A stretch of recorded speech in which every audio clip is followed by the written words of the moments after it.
In this video, I want to talk a little bit about the Fallout 76 mod problem, or at the very least, what I and many others view as a potential problem when it comes to mod support for this game. So first off, what do we actually know coming from the mouth of Bethesda themselves when it comes to private servers and mod support? The day after we got the full reveal of Fallout 76, it was confirmed to us that mod support would come one day in the form of private servers. We love mods, and so we are 100% committed to doing that in 76 as well. Okay. We're currently still designing what that service looks like. You'll be able to have your own private world and be able to mod it and do all of that. We think with our games, that's where like the long-term life of them really is. Yeah. And for a while, like almost a year, that's literally all we heard. That it's something they're committed to adding, but not really any concrete information on that. There's the one Pete Hines quote that it would be out by earliest in November of 2019, but that's a pretty old quote now, and I wouldn't even put all that much weight into it. Although, just a couple of weeks ago, we got a very interesting update around mods. Jeff Gardner, the project lead on Fallout 76, did announce that private servers are coming sooner than you think. Any news on private servers? Oh, yes. They're coming sooner than you think.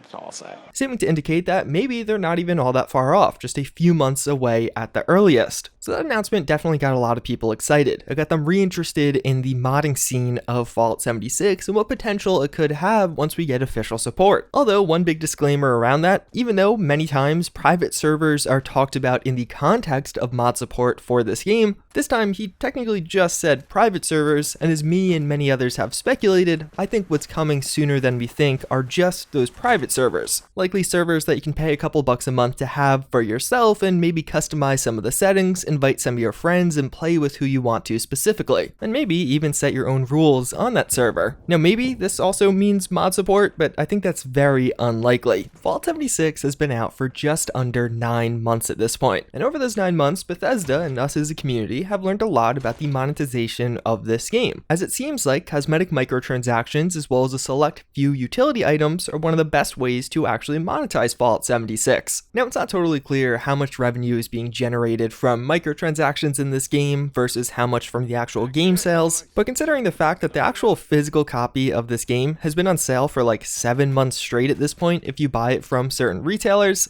and just how often the in-game Atomic Shop is actually getting updates makes me think the microtransactions are really one of the driving forces. Bethesda is making a lot of money off those cosmetics, which frankly is totally fine. They had to pay for development of the DLC, but even further have to pay for the ongoing server costs month to month. And if you actually look, the Atomic Shop has gotten an insane amount of content, a majority of this being new power armor skins or even new outfits or hats you get equipped to your character, but also there's the occasional weapon skin that is effectively a totally different looking weapon, something that had to actually be modeled and has a decent amount of work behind it. And again, almost every single week that this game has been out, Bethesda is continuously releasing new things, meaning that they're pretty heavily investing in this content. There's a totally separate team dedicated to just creating it, and they're working at a pretty steady pace. So that brings us to the real conclusion of this video. Even though mod support is likely coming, Bethesda has very little incentive to implement it now. Even though we don't know exactly how it'll be implemented, it seems pretty likely that with mods, they will hinder their own sale of cosmetic items. As long as they allow custom content of any kind, which is kind of essential when it comes to modding, otherwise you're restricted to what you see in the form of PS4 mods, which frankly isn't much. And with the introduction of that new free custom content, it's probably going to be a lot more appealing to use that over buying some of the cosmetic microtransactions. I mean, realistically speaking, who would still pay $4 for this baton skin when alternatively you could get a fully custom laser rifle sword thing totally for free? There's also the idea that a lot of these existing Fallout 4 mods could be relatively easily ported to Fallout 76 if mod support was ever to be implemented and work in even a remotely similar way. If you even look at the Fallout 4 modding scene right now, some of the biggest items in that are either retexture mods or armor, outfit, or weapon mods. And comparing it apples to apples, a lot of it is really similar to what we see in Fallout 76's Atomic Shop. But again, mods would be free. Even looking at the Fallout 76 modding scene, there are several retexture mods that have already popped up, and you could download right now totally for free. Now, getting mods working on this game is a little bit more difficult. It's not as simple as plug and play as it is with Fallout 4 or other Bethesda titles, but there's clearly already an interest there. Already people making their game or outfits in-game look slightly different, and it's not costing them any money. money. So although we know it's coming, we have actually next to no details as to how mod support will actually work in Fallout 76. But if I was to speculate for a moment, the way I assume things will work is you have to buy a server for, let's say, $10 a month, and from there you could actually upload mods to Bethesda.net and then choose them off of Bethesda.net to add to your server. And then from there, anyone who connects to the server will actually have to have those mods installed, and you could do some behind the scenes tweaking like adding new mods, affecting the load order, or other just game rule changes in general. So if you want to play a mod naturally, you'll be restricted to private servers. That's all speculation on my part, but in this hypothetical, there's a much larger barrier to entry to actually play with Fallout 76 mods. So when you want to show off to a bunch of strangers on public servers, then you're going to have to rely on the Atomic Shop even if we had full mod support. But at the same time, I have to imagine once we do get the implementation of private servers, there will be a plethora for you to connect to, many of which you probably won't even have to pay for. It'll just be somebody hosting a private server for you to play on. I know I definitely plan to do that. And on that, probably a variety of custom mods that you can use and experience on that server. So taking this all together, what does it really mean? At least from where I'm sitting, it seems like with Fallout 76, microtransactions and specifically cosmetic microtransactions are one of the main selling points to Bethesda. They have discussed how they are committed to adding mods to this game, but at the same time, the implementation of that feature creates a massive disincentive for their audience and community to actually continue to purchase those cosmetic microtransactions, as many of them would much rather just go for the free mod, even if there's further restrictions such as only being able to play on private servers. It'd almost be like Bethesda's implementing competition for themselves, which naturally they don't really want to do, when the cosmetic microtransactions are seemingly one of their main sources of revenue around this game. Or alternatively, the only other way I really see this getting implemented is if we eventually see mod support, but with heavy restrictions. I think for a lot of us, the way we hope mod support works in this game is how a lot of other games handle it. Let's say like a Gary's mod, you can connect to somebody's customly owned private server, and as you do, you're going to download all of the mods that are currently loaded on that server. If we get a system even remotely like that in Fallout 76, it'll probably mean problems. Bethesda would be creating competition for themselves. Now to me at least, what this seems to mean is I don't think we see mod support anytime soon, or as long as the Atomic Shop is a main driving force as far as revenue goes for this game. Maybe it gets implemented when the player count starts dwindling, people are losing interest in the game, and they add mod support to kind of almost give a free DLC in a way. But on the horizon, we have massive DLC releases like Wastelanders that's going to be totally free and pretty transformative for the game. It doesn't make a ton of sense to me for them to add mod support just before that when it would be such a hindrance to the other aspects that they are monetizing. An argument certainly can be made that the cost of actually renting the private server, let's say it's $10 to $20 a month, would to some degree offset the loss in revenue from less people purchasing those microtransactions. I just can't imagine these are even remotely close unless private servers are ridiculously expensive. Most games that feature private servers are roughly $10 a month, like many other subscription services out there. A lot of the Atomic Shop bundles, if you just pay for the atoms, are a lot more than that. So yeah, even though I'm very excited for Fallout 76 mod support, I think there's actually a lot of potential there. Getting to experience mods in a multiplayer setting is something we really can't do. You can do it somewhat with Skyrim together, but that's naturally still in a beta build, so it's definitely not perfect. Hopefully it comes. Maybe I'm really offbeat with this video, but at least from my observations and even talking to some other members of the community, it seems like there certainly is a problem there. Whether it means we don't see mod support for a while still, or even alternatively, that Bethesda puts heavy restrictions on it to maintain the integrity of their Atomic Shop. But either way, those are my thoughts. I'd love to hear from you guys in the comments down below. What do you think about this? But with that all being said, I thank you again for watching, and I hope to see you all next time. Later.